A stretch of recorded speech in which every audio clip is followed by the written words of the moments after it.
मुझे लगता है कि ये केवल प्रशासन के कारण नहीं हुआ है।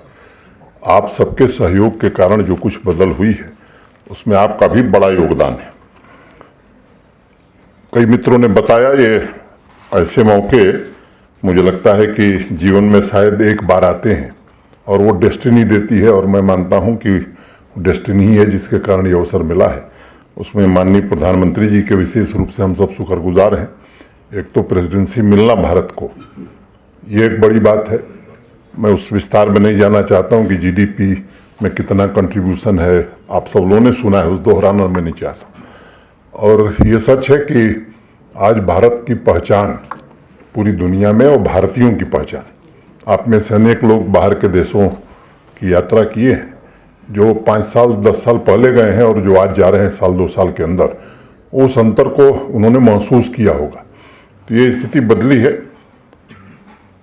ये आयोजन कोई प्रशासन का आयोजन है ऐसा मैं नहीं मानता हूँ, ये जम्मू कश्मीर के हर नागरिक का आयोजन है। और मुझे लगता है कि ये जो हमारा लोकल एस्पिरेशन है ये अब ग्लोबल एस्पिरेशन से कैसे जुड़ सकता है, इस अवसर का लाभ हम इसमें उठा सकते हैं। इसकी महत्वपूर्ण बैठकें हुई हैं और मैं चाहता हूं कि आप सब का सुझाव तो ही, आपका सक्रिय सहयोग इसमें मिले। मोटे तौर पर मुझे लगता है कि कई विषयों पर अनेक लोगों ने राय दी है। पिछले 3-4 सालों में, आप खासतौर से पैंडेमिक के बाद जो सबसे ज़्यादा सेक्टर प्रभावित हुआ वो टूरिज्म का ही रहा है। पिछला जो वर्ष है 2022 का, उसमें रिकवरी काफ़ी तेज गति से हुई। अगर 2021 की तुलना में 2022 को आप देखेंगे तो जो स्टैटिस्टिक्स बता रहे हैं करीब 172% ग्रोथ हुआ है। अब इसे और कैसे आगे बढ़ाया जाए, इकोलॉजी का भी ध्यान रखते हुए और विकास के साथ साथ विरासत को भी जोड़ते हुए, इन बातों पर विशेष रूप से ध्यान देने की कोशिश हो रही है।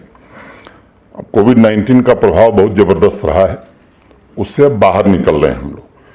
और इस संदर्भ में जो पहले मीटिंग हुई, चाहे वो बाली में हुई हो या गोवा में हुई हो, जो लक्ष्य रखे गए वो ग्रीन टूरिज्म, हमारा सबसे महत्वपूर्ण जो 5 थीम है उसमें ग्रीन टूरिज्म है, डिजिटाइजेशन है, स्किल्स माने टूरिज्म के स्किल्स, और MSMEs कैसे हम टूरिज्म सेक्टर में ला सकते हैं, और डेस्टिनेशन मैनेजमेंट। ये मुख्य 5 मुद्दे होंगे जिस पर की चर्चा होगी, लोग राय रखेंगे और एक फाइनल आउटकम आएगा। मुझे लगता है कि इन सब विषयों पर तो चर्चा होगी ही, लेकिन टूरिज्म के लिए सबसे आवश्यक चीज़ें क्या हैं, या किसी इलाके के विकास के लिए सबसे आवश्यक चीज़ें क्या हैं, तो मुझे लगता है कनेक्टिविटी सबसे महत्वपूर्ण मैं मानता हूँ।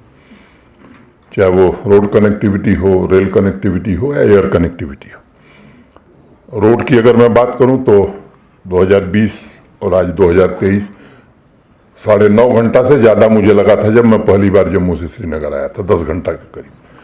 अब 5.5 घंटा, 5 घंटे में भी लोग पहुंच जा रहे हैं, और जो वो टनल जिसका काम चल रहा है वो पूरा हो जाएगा तो मुझे लगता है 5 घंटे से कम समय लगेगा।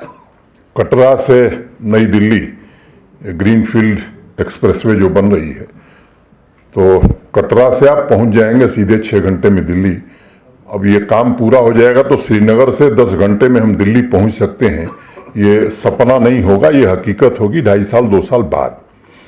रेलवे कनेक्टिविटी की अगर मैं बात करूं तो जनवरी एंड या फरवरी फर्स्ट वीक में शायद कश्मीर कन्याकुमारी से जुड़ जाएगा। मोटे तौर पर 1.5 लाख करोड़ रुपए के हाईवे और टनल के प्रोजेक्ट आज यहाँ चल रहे हैं।